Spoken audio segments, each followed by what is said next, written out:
Donc bonjour à tous, moi je m'appelle Antide Petit, je suis étudiant à l'ENSIMAG à Grenoble, ça c'est mon handle Twitter ou GitHub. Je suis contributeur Radar 2 et aussi je fais partie de l'organisation de la conférence GLOAC. Donc ce soir je vais vous parler de l'interface graphique de Radar 2 pardon, qui s'appelle Cutter. Et tout d'abord je vais commencer par en fait un peu présenter la genèse de Cutter et présenter un peu les problèmes de Radar 2. Donc en fait, Radar 2 est beaucoup critiqué dans l'ensemble pour différentes raisons. Et une des raisons qu'on peut trouver, c'est par exemple le fait que c'est utilisable uniquement en ligne de commande ou avec des scripts. Donc ça, il y a beaucoup de gens, en fait, je pense que... personnellement, j'ai pas de souris sur mon laptop, donc j'utilise jamais la souris. Donc ça me va très bien, mais apparemment, il y a beaucoup de gens qui sont très réfractaires à ça. Donc bon, voilà. Une autre chose, c'est que c'est écrit en C. Alors en fait, c'est pas vraiment un problème, mais il y a beaucoup de gens en fait qui savent pas écrire du C, et quand ils viennent contribuer à l'interface, ils font des choses qui fonctionnent mais qui sont assez crado. Et donc il y a du code qui fonctionne mais qui est dégueulasse, qui est souvent mergé, et ça c'est un peu chiant. Il y a beaucoup de code, Radar 2 ça a plus de 10 ans je crois, donc il y a énormément de code qui est écrit, donc c'est pas forcément facile à rentrer dedans, et il y a énormément d'options différentes, donc 400 variables de configuration différentes pour vos sessions d'analyse, et plus de 1000 commandes à taper, donc les commandes genre PX, des choses comme ça. Donc qui ne sont pas forcément faciles à comprendre quand on n'est pas habitué. Donc voilà, donc ça c'est une présentation de l'interface graphique. Pourquoi je vous montre ça? Oui, c'est juste pour voir à quoi ça ressemble. Donc Cutter c'est quoi? Donc comme je vous l'ai dit, c'est une interface graphique pour ce framework Radar 2. Et donc voilà, le but c'est vraiment de présenter toutes les options mais visuellement. C'est-à-dire qu'on peut, l'idée voilà, c'est vraiment d'utiliser sa souris, faire clic-clic, clic droit, etc. et de voir les possibilités que Radar offre. Donc évidemment c'est libre et open source, et évidemment c'est cross-platform, ça fonctionne sous Windows, Linux et macOS. Évidemment c'est aussi scriptable. Et pour l'essayer, le plus simple, c'est d'aller sur la page GitHub et d'aller dans l'onglet Release. Et là, il y a les dernières releases. Et donc voilà, ça c'est la dernière version de master qui a été faite. Vous pouvez télécharger. Donc AppImage, c'est pour Linux. En fait, c'est des clics, quoi. Donc le mieux, c'est que je vous fasse une démonstration. Ah ouais, je vais la faire sur le tchal des pré-tchal là. De RTFM. Donc par exemple, ça c'est le menu qu'on a au lancement de l'application. Donc on peut activer ou désactiver les analyses de radar. Donc il y en a énormément. Je vais passer rapidement dessus parce que bon, vous n'êtes pas là pour apprendre tout ce qu'il y a, mais voilà, ici il y a beaucoup de choses voilà, expérimentales qui peuvent plus ou moins marcher en fonction de l'architecture que vous utilisez. Le mieux c'est d'utiliser celle par défaut et de faire OK. Donc voilà, donc là on est dans l'interface. Donc ça se présente plus ou moins comme n'importe quel outil de désassemblage. Hein. On a une vue graphique, on a une vue... c'est pas en même temps. On a une vue désassembleur. Le XDump qui n'est pas très joli. Work in progress. Mais voilà. Et donc voilà. Donc je vais vous présenter rapidement. Donc pour faire le tchal était assez simple en fait. Donc là on était dans la fonction main. Ici, on a une deuxième fonction, et comme vous pouvez le voir, ça casse un peu l'interface, mais c'était normal, c'était l'auteur du challenge qui a fait ça volontairement. Mais en gros, on déroule un peu le programme, et pof. Ouais, j'ai changé de version depuis hier, du coup, j'ai pas le même graphe. Donc ça, c'est une deuxième critique qu'on peut faire, c'est que ça change assez souvent. Les commits, je dirais qu'il y en a plus de 20 par jour, ça dépend des jours, donc voilà, si vous utilisez master, ça change assez vite. Mais en gros, voilà, on trouve sur cette fonction, on descend un peu, on déroule, et ici on voit une comparaison avec un S, une comparaison avec un I, avec un G, un S, etc. Donc là, j'ai pas fait de rétro-ingénierie, j'ai juste ouvert mon binaire dans mon truc, et je vois déjà le flag qui apparaît petit à petit. Donc voilà, ça c'est fait. Donc ce que je voulais présenter, c'était par exemple un peu toutes les features de l'interface graphique. Donc l'idée, comme je vous le disais, c'est vraiment de présenter tout ce que l'outil propose. Donc évidemment, on n'est pas encore à ce stade-là parce qu'il y a énormément d'options à montrer, Mais voilà, chacune de ces options, c'est des options de configuration qu'on peut trouver dans la CLI de Radar 2. Voilà, donc par exemple, enfin, je sais pas laquelle est intéressante, mais voilà, on peut ajouter des métadatas. Ouais, ESIL, c'est le langage intermédiaire de Radar 2. On peut afficher ou désafficher les bytes, etc. Enfin bon, rien d'hyper intéressant pour nous, voilà.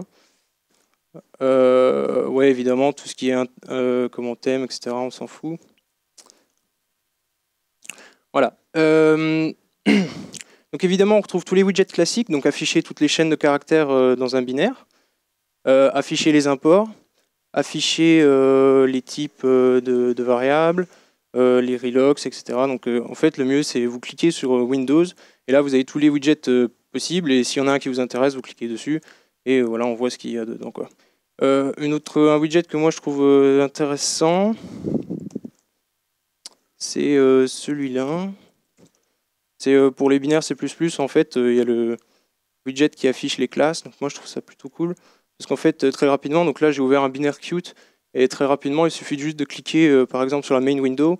Et là, on voit toutes les classes, toutes les méthodes implémentées par cette main window. Donc ça peut être intéressant. Donc ici, on double-clique sur le constructeur. Et ça va nous déplacer dedans. Et donc voilà, là, ici, on a le constructeur de notre main window. Et on voit exactement ce qu'elle fait. Enfin voilà. En gros, ça permet une navigation rapide du truc. Une autre chose en fait, c'est dans mes slides, je peux pas vous le montrer. Voilà, les fonctionnalités, voilà, c'est ce que je disais, j'essaie de faire un peu vite parce qu'il n'y a pas énormément de temps. Mais voilà, ce que je vous disais, c'est des assemblages XDump, graph, section, tout ça. Autre chose, voilà, c'est pour scripter l'interface. Ça marche pas parce que je viens de le casser sur ma version. Mais nous, ce qu'on a fait depuis au début pour faciliter l'implémentation, c'est d'intégrer carrément Jupyter Notebook. Je ne sais pas si vous connaissez, c'est un notebook, je ne sais pas comment on dit en français, un bloc-notes, merci, qui permet d'écrire du Python, du Markdown, etc. Et donc nous, directement depuis le notebook, on peut importer l'API de Cutter et d'exécuter directement des commandes dedans. Donc là, par exemple, c'est Megabits, je ne sais pas si vous le connaissez, il fait de l'analyse de malware en Israël. Et donc ici, il s'en est servi pour décrypter un dropshot, ou je ne sais plus, voilà, dropshot. Voilà, donc il a sa petite fonction, et en gros, il clique dessus, et puis paf, ça décrypte ses fonctions, et il les analyse derrière à la foulée. Autre chose, oui, voilà, donc ce que je voulais montrer, parce que quand même, pourquoi j'ai ouvert ce crackmiss, parce qu'il avait un truc intéressant. Ah ouais, mais non, mais j'utilise pas la même version, donc ça marche plus, mais en gros, ce qu'il fallait voir, c'est que, en gros, maintenant c'est moins pété, mais avant c'était complètement pété, la fonction s'arrêtait ici. Et en fait, c'était volontaire, c'est parce que il met deux sauts inconditionnels, un qui est toujours pris et un qui n'est jamais pris. Et donc en fait, voilà, si par exemple on voulait le patcher, on peut très simplement faire éditer. Ah pardon, je fasse un petit tricks, mais parce que je triche. Mais en gros, il suffit de faire un clic droit, éditer. On dit nop instruction, voilà, donc ici on a foutu nos deux nop. Celle-là, on sait qu'il saute à l'instruction EF, donc le premier byte de EE, en fait, il ne sert à rien. Donc paf, on édite bytes, on met 90 parce qu'on sait que c'est un op, cadeau. Et là, derrière, on peut simplement supprimer la fonction, undefined function, et ensuite la redéfinir, ajouter une fonction, début, paf, et normalement, voilà, ici on a un graphe qui fonctionne correctement. Donc voilà, c'est des petites choses comme ça qu'on peut faire. Il me reste, voilà, je sais plus, voilà, donc c'est en gros, voilà, je sais pas, ce qu'il faut retenir de ça, c'est que finalement, c'est un outil libre, open source, qui permet de faire énormément de choses basiques à l'heure d'aujourd'hui, enfin au jour d'aujourd'hui, pardon. et voilà, enfin, ça permet par exemple à des étudiants ou des gens qui n'ont pas moyen de s'acheter des logiciels plus coûteux de tester ça. Donc les travaux qu'on a en cours, en fait, c'est d'intégrer le debugger de Radar 2 dans l'interface. Ça, on a un étudiant qui a travaillé dessus cet été dans le cadre du Google Summer of Code. Et donc c'est encore assez instable, donc on n'a pas voulu le mettre maintenant dans Master, mais ça va bientôt arriver. Normalement, on n'a pas encore défini nos objectifs pour la prochaine release, mais ça devrait le faire. Autre chose, c'est que là, je travaille avec des petits binaires, donc les projets, je m'en fous un peu. Mais c'est quelque chose de très important aussi, c'est que là, on a un truc qui pseudo-marche. Parce qu'en fait, la mentalité de Radar 2, à la base, c'est que les projets, on s'en fout un peu. Moi, en faisant l'interface, c'est pas du tout mon point de vue. Donc, il y a pas mal de choses à refactor dans Radar 2. On va changer, et du coup, voilà, pareil, ça, c'est quelque chose qu'on est en train de développer, de mettre en place, histoire d'avoir des projets stables, qu'on puisse recharger à travers différentes sessions, qu'on puisse se partager entre différentes machines, etc. Et évidemment l'API Python. Donc en fait actuellement l'API Python, enfin je peux pas vous la montrer, mais en gros ça se résume à taper des commandes genre PX10 ou enfin les commandes radar quoi. Et ça c'est pas pour quelqu'un qui vient pas du monde de radar, c'est assez compliqué à comprendre. Donc il y a une API qui est en train d'être développée qui formalise, qui change un peu la syntaxe et qui par exemple va mettre print disassembly, print machin, debugger.start, etc. Donc quelque chose de plus anglicisé pour vous permettre de mieux débuter avec tout ça.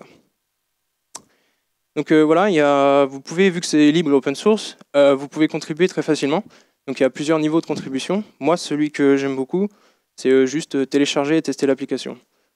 Ça peut paraître con, mais en fait, pour nous les développeurs, c'est important d'avoir du feedback, des retours sur voilà, qu'est-ce qui est intéressant dans l'interface, qu'est-ce qui n'est pas intéressant, quelle interface, expérience utilisateur, UX est mal designée, bien designée, etc. Qu'est-ce qui ne marche pas, par exemple, tiens, j'ai testé sur mon binaire là, ça crache, ben oui, envoie-nous et puis on verra. Donc voilà, faire ça et ouvrir une issue sur GitHub. Et si vous êtes plus motivé, vous pouvez aussi ouvrir une pull request et on reviewera votre code et potentiellement on le mergera. Aussi, voilà, ça marche aussi, venir insulter les développeurs, mais plutôt gentiment. Donc voilà, j'en ai terminé. Ouais. Donc si vous avez des questions, vous pouvez me les poser à moi sur Telegram, sur IRC. Ici, vous pouvez nous contacter, vous pouvez aller voir le projet est là. Et j'ai déjà des questions, je t'écoute. Bonjour. Alors moi, j'aurais souhaité savoir, est-ce que c'est étudié ou est-ce que c'est peut-être déjà possible même de faire comme ça du reverse engineering, mais sur des binaires qui sont pas sur notre machine. Je pense par exemple à beaucoup de CTF ou autres, où on va se connecter en SSH sur une machine. Ce serait intéressant dans des debuggers comme ça de pouvoir, à travers justement une connexion SSH, en fait, on a accès au binaire et à ce genre de choses en fait. Donc, pour débugger ou pour analyser? Pour débugger, analyser, essayer. Pour analyser, j'ai envie de te dire, tu fais un SCP, puis c'est bon. Ouais, mais ça pourrait être intéressant justement de ne pas avoir à faire ce SCP et de pouvoir le faire à travers directement l'interface graphique ou Radar 2. Enfin, c'était ma suggestion, après, elle est personnelle. Voilà, donc apparemment, il y a peut-être un plugin SSH, j'en sais rien. Non, il n'y en a pas. Mais non, le SSH, on ne l'a pas. Par contre, pour tout ce qui est remote debugger, Radar 2 en natif supporte plein de choses, genre WinDBG, GDB remote, etc. Box aussi, enfin voilà. Donc pour le remote, ouais, bien sûr, c'est très faisable. Au pire, si c'est pas faisable, tu peux aussi ouvrir une issue et potentiellement quelqu'un qui va dire ah, putain, il est pas con, on va faire ça. Donc ouais. Ok, merci beaucoup. Ça a l'air un peu en version testing, Radar, mais vous faites des versions, enfin genre il y a des versions stables qu'on peut utiliser ou alors ouais, normalement, enfin voilà, ou si c'est prévu, d'avoir une version. Comment dire, dans le core développement de Radar, voilà, il y a encore des choses à améliorer, notamment project management, tout ça, mais effectivement, il y a normalement toutes celles qu'on tag comme release sont censées passer tous les tests de régression, tous les tests unitaires et avoir aucun warning à la compilation. Donc normalement, ceux-là, ils sont stables. Et si tu prends que les dernières releases sur GitHub, normalement, c'est bon, quoi. Ok, cool. Vas-y. Alors moi, j'utilise pas. Enfin, j'ai vu sur les releases, il y a que deux architectures. Enfin, je crois que c'est 32 bits ou 64 bits sur x86. Ouais. Et moi, j'ai une machine sous PowerPC. Ouais. Donc, est-ce qu'il y a des trucs qui sont spécifiques à certaines architectures dans Qt, ou alors je peux l'utiliser? Parce que j'avais déjà testé Qt en fait chez moi et ça n'avait pas compilé. Alors, oui, si ta question c'est compiler Qt sous PowerPC.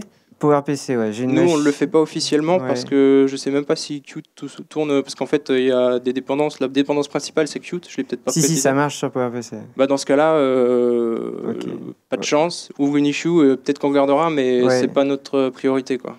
Je le ferai moi-même sinon. Mais par contre, si tu veux analyser des binaires PowerPC, il n'y a aucun problème, ça le fait. Ok. Mais du coup, depuis un laptop normal, j'ai envie de dire. Non, mais voilà.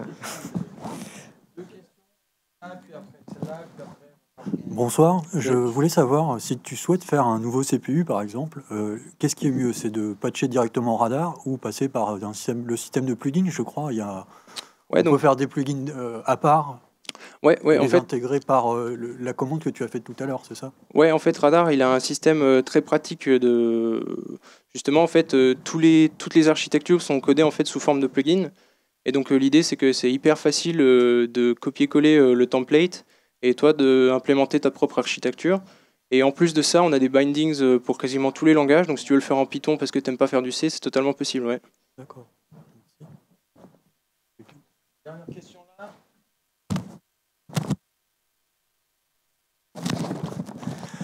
Bonjour, du coup, moi je me demandais, vous avez parlé d'un langage intermédiaire, ESL. Je me demandais, enfin, je vois mal l'utilité, du coup, est-ce que c'est pour avoir de la compatibilité, je veux dire, en dessous, un peu un style de LLVM, pour dire ça comme ça? Ouais, en fait, je sais plus quelle était l'idée de base, mais en gros, le langage intermédiaire, il sert pour l'émulation. Je ne vous l'ai pas présenté parce qu'on n'a pas encore le debugger, mais en fait, on a l'émulation. Et par exemple, je peux me foutre ici et commencer l'émulation. Et ça, on s'en fout. Et en gros, on peut step manuellement à travers tout ça. Donc là, le call n'a pas marché parce que ma stack n'était pas initialisée, etc. Mais donc l'émulation, elle sert d'une part pour tout ce qui est analyse. Par exemple, prédire les branchements qui ne seront jamais pris ou toujours pris, etc. Et elle sert aussi pour l'émulation, genre, je sais pas, si tu avais envie, si t'avais envie, tu pourrais par exemple coder ton propre moteur d'exécution symbolique avec Radar, par exemple. Tu vois. Mais voilà. Intéressant, et puis du coup, je veux dire, ça c'est quelque chose qui est assez standard, ou bien c'est quelque chose que vous avez développé, Ah non, genre non, la machine virtuelle en dessous? Ouais, c'est pas du tout standard, c'est propre à Radar 2 et c'est... Ouais. D'accord, bah j'imagine qu'il doit y avoir de la documentation et du coup, enfin, je veux dire dessus, enfin quelque chose dessus, en dessous. Ouais, bah t'imagines pas très bien, mais... D'accord. Mais en général, pour toute question, les gens sur le salon Radar IRC ou Telegram, et même sur le salon Cutter, sont très répondants et très sympas. Donc si tu n'y arrives pas comme un gros débile ou comme un gros con, ça marche, quoi. On t'explique, il n'y a pas de souci. Et la documentation, c'est aussi quelque chose voilà, qu'on essaye d'améliorer. C'est pas le seul projet, j'imagine, là-dessus. Merci bien. Ah, ça marche pas.